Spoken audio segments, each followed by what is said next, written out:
الحمد لله الحمد لله الحمد لله نحمده ونستعينه ونستغفره ونعوذ بالله من شرور أنفسنا ومن سيئات أعمالنا. من يهده الله فهو المهتد ومن يضلل فلن تجد له وليا مرشدا. أشهد أن لا إله إلا الله وحده لا شريك له، وأشهد أن محمدًا عبده ورسوله وصفيه وخليله وخير النبي اجتبى هدى ورحمة للعالمين أرسله ربنا بالهدى ودين الحق ليظهره على الدين كله ولو كره الكافرون ولو كره المشركون ولو كره من كره. اللهم صل وسلم على حبيبنا نبينا سيدنا رسولنا محمد وعلى آله وصحبه أجمعين.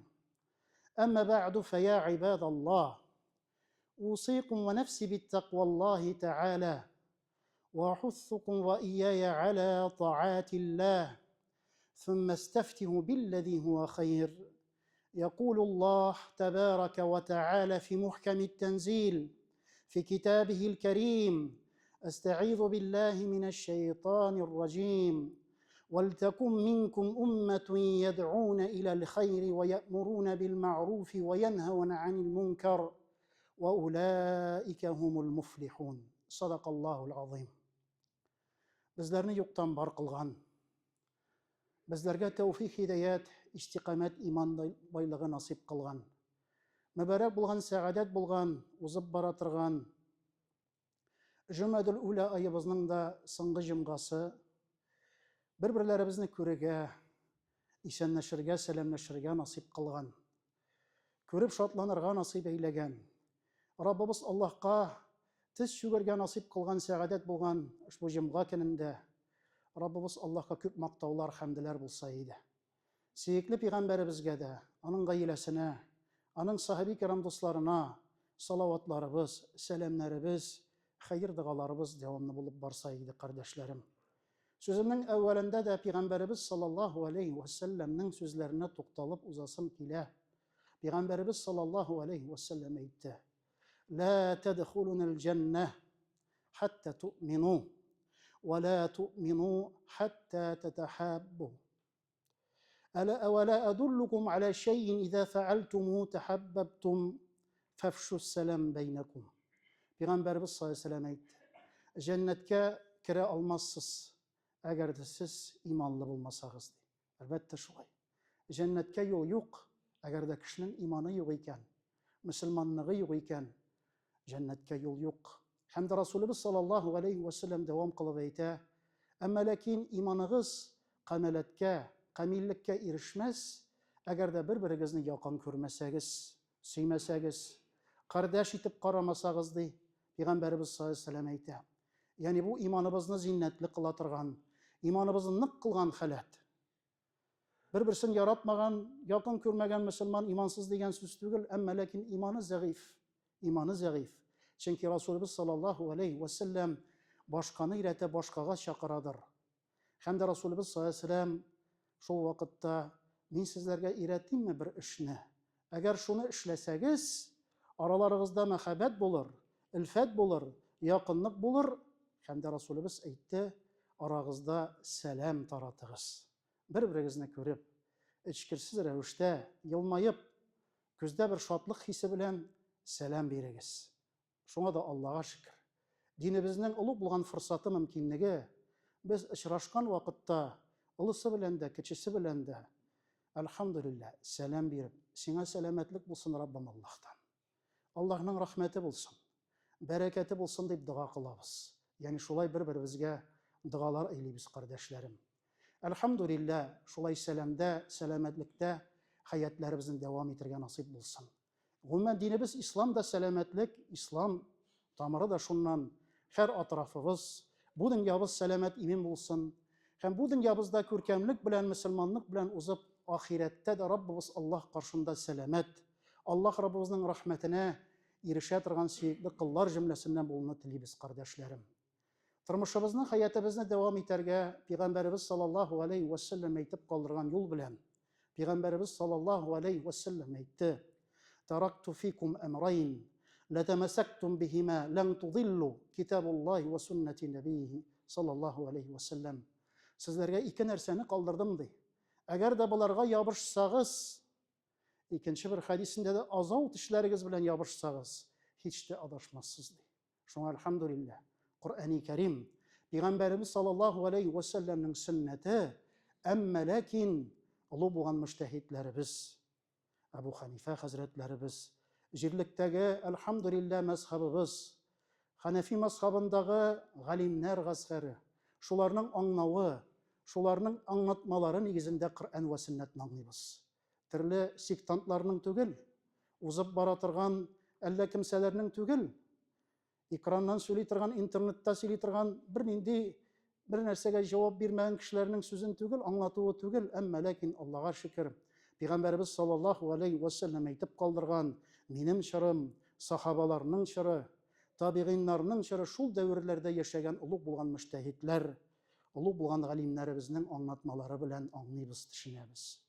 Hem elhamdülillah Allah Rabbimizin kitabı, Peygamberimiz sallallahu aleyhi ve sellem'nin sünneti bütün tırmışını körkemlik bilen kabul etirge irete. Tırmış gadi tügel, tırmış katlavlı. Bu tırmışta kişi aldana, bu tırmışta kişi aldı da kay vakit.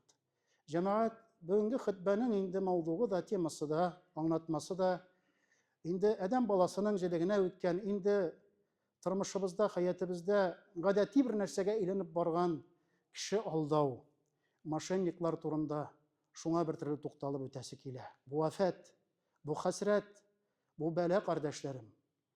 Nişik sanlar, sıfırlar aytkençe uzgan yıldağına da 295 milyar so'mlik kişilerin aldağanlar. Kişilerinin akçaların, saklagan malların, mülketlerin, yani üzleştirgenler.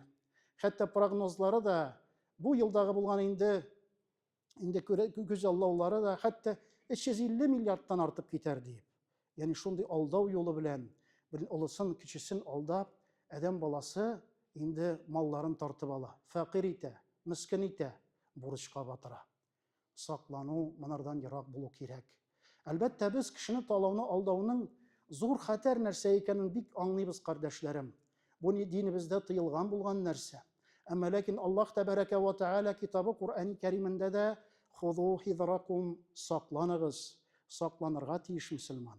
Müslüman indi elbette ışana kişige, ışanıçan. Ama lakin şulay bulsa da aldı artını qarab yürü kirek. Peygamberimiz sallallahu aleyhi ve sellem bir hadisinde de aytdı. La yuldagul mu'minu min juhrin vahidin merrateyni. Mümin Müslüman kişi yılanın ıyasına, tişigine bir vakitte da kulun iki mertebe tıkmazdı. Ya o tişlegenin bilgeç yenersege tıksınan da tağın. Şuna da bu dünyada elbette kürşünü aldağanlar iken, avuldaşını aldağanlar iken, akçaların saldırganlar iken, şunday bulgan iken haberler bulgaç elbette biz uylandırıga mecburiyet ettirgan nerse. Saklanu kirek. Bu nersede bir taraf bulu kirek mi kardeşlerim. Şuna da bu hutbemiz de bir gerek de indi bir türlü instruksiya bir anlatı bulup tatıra. Her vakit kirek. Fezekkir fe inne zikra tenfe'ul mu'minin. İşlerine sal. Çünkü iske salı Müslümanlarga bik faydalı bulgan nerse deyip Allah Azze ve Celle Kur'an-ı Kerim'de ide. Şuna indi elbette bu köpçelik ziyanının, indi efetinin biz asılın bilebiz. Bu kiselerimizde her vakit kullarımızdan düşmegen telefonlar aşağı. Bizge şunu aşağı şaltıratalar, bizni 50 aylarga çakıralar, bizge bülekler vağda eteler, bizning başlarımız eylene başlay, bizge motor etip deşeler, şulay falan tigen, yaysa kurkutalar. Yani bunday bu tırmışımızda bunday nerseler bulup tıra kardeşler. Şuna telefonunu koyu kirek. Koyu kirek. Hem indi elbette gailede de etik kişiler, ılık kişiler anlatı kirek. Balam, kızım, bir aldana körme. Şunduk şikliyken koy. Bir nersege iyerme, bir nerseni tınlama. Anın maktağını da kabul etme, anın korkutuğunu da kabul etme.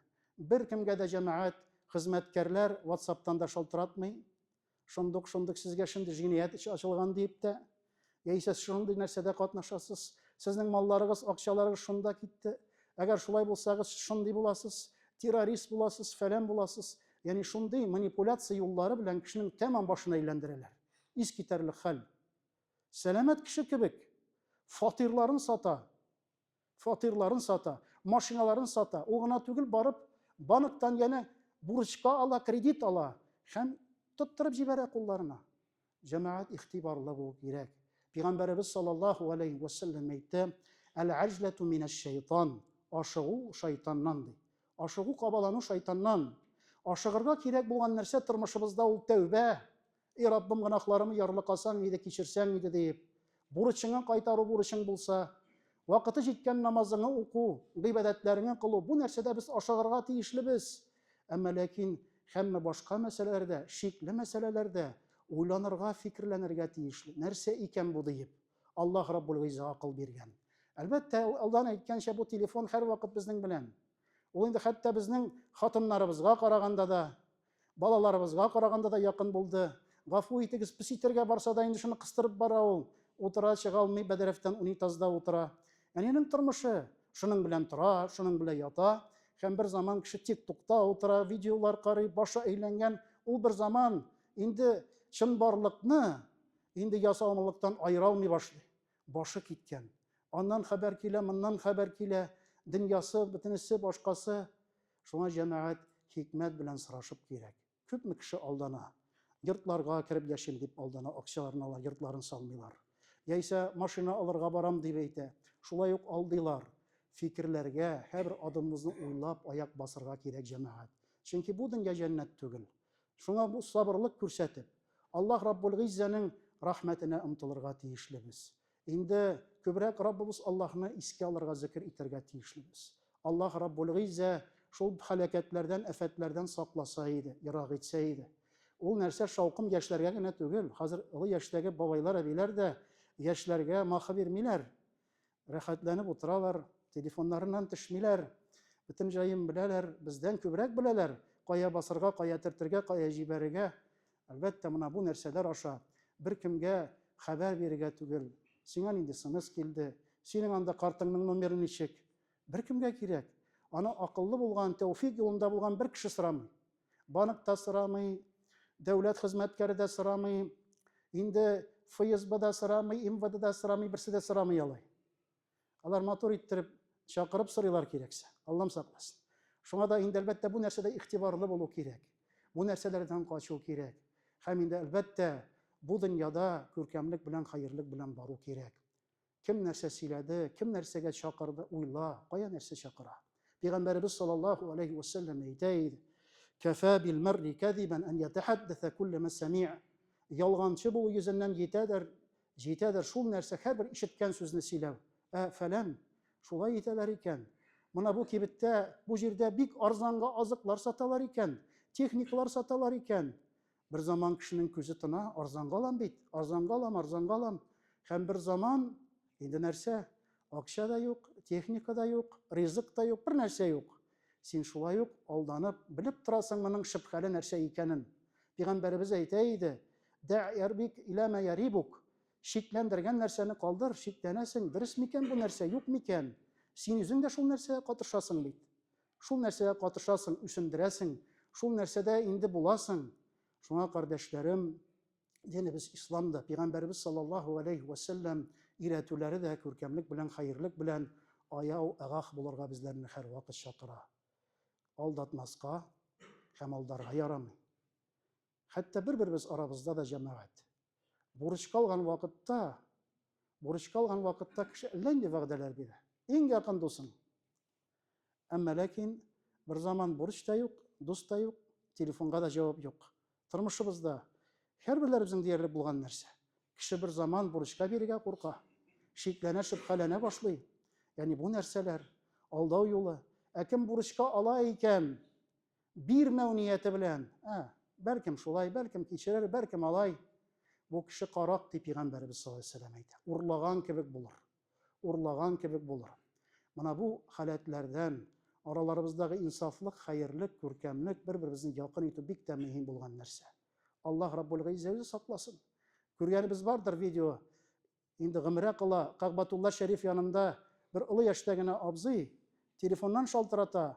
Кем анардан бурычка алмаган, бурычын кайтармый. Эй кардәшем ди, моны бүген синең өчен хәер дуга кылам ди. Әгәртәгә бурычны күчермәсәң ди, мин сиңа бәддуга кылам. Менә мин Аллаһ йортында ди. Моны Кәгъбәтулла тирәсендә әйләнәм ди. Бу халәткә ирештерергә кеше нәрсә кирәк? Шуңа җәмәгать хакларыбыз бик зур. Хакларыбыз бик зур. Һәм кыямәт көнендә моның өчен җавап бирәсе бар. Бер казый каршында ике кеше мәхкәмәгә килә. Берсе бу җирне бер җир хакында тарткалашу бара. Сатып алдым ди, сатып алдым ди. Икенчесе әйтә, юк ди, беркем сатмады аңа ди. Бу миңа нәселдән килгән нәрсә ди, минеке ди. Тарткалашалар, тарткалашалар. Хөкемдар нәрсә әйтергә белми, шундук ярдәмчесенә борыла да, моны бу сүзләрне ишеттеңме? Бар да хәзер шул җиргә сөйлә. Әйт, фәлән улы һәм фәлән улы. Синең хакта тарткалашалар. Берсе әйтә минеке ди, берсе әйтә минеке ди. Шуны җиргә барып сөйлә ди. Һәм дә бу хөкемгә килгән кешеләр көлеп җибәрделәр. Я хаким, ничек инде җир сөйләсен дигәч, ул дөньяда сөйләми. Бу дөньяда сөйләми. Бу дөньяда җир дә сөйләми, бина да сөйләми, автомобиль дә сөйләми. Бурычка алып кайтармаган бурычың да сөйләми. Шутыңнан да кычкырып тормый сиңа, кайтар мине, кайтар, тиешле хуҗасына бир диеп. Юк, син алданып, нәүмизләнеп, бу дөньяны алып барасың. Әмма ләкин кыямәт көнендә нәрсә? Зулзилә сүрәсен укыганыбыз бар бит.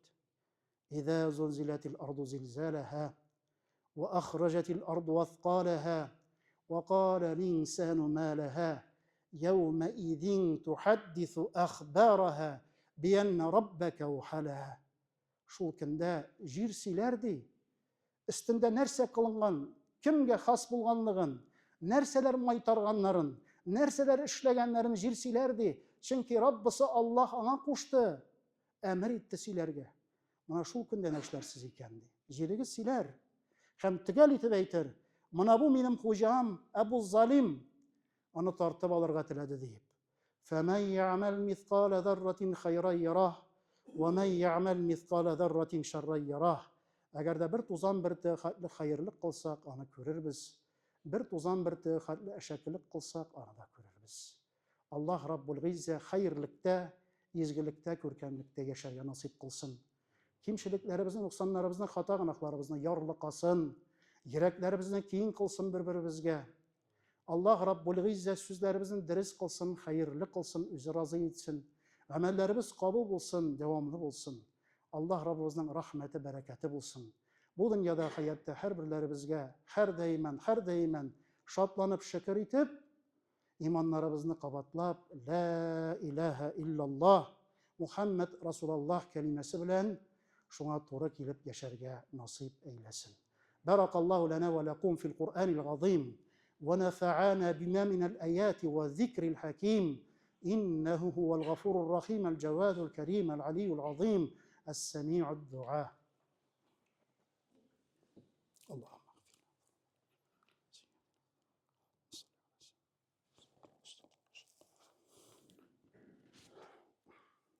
إن الحمد لله ونستعينه ونستغفره ونعوذ بالله من شرور أنفسنا ومن سيئات أعمالنا. من يهده الله فهو المهتد ومن يضلل فلن تجد له وليا مرشدا. أشهد أن لا إله إلا الله وحده لا شريك له وأشهد أن محمدا عبده ورسوله وصلى الله تعالى على نبينا محمد وعلى آله وصحبه أجمعين ومن تبعهم بإحسان إلى يوم الدين واحشرنا معهم وارحمنا معهم برحمتك يا أرحم الراحمين وأقيموا الصلاة إن الصلاة تنهى عن الفحشاء والمنكر. بسم الله.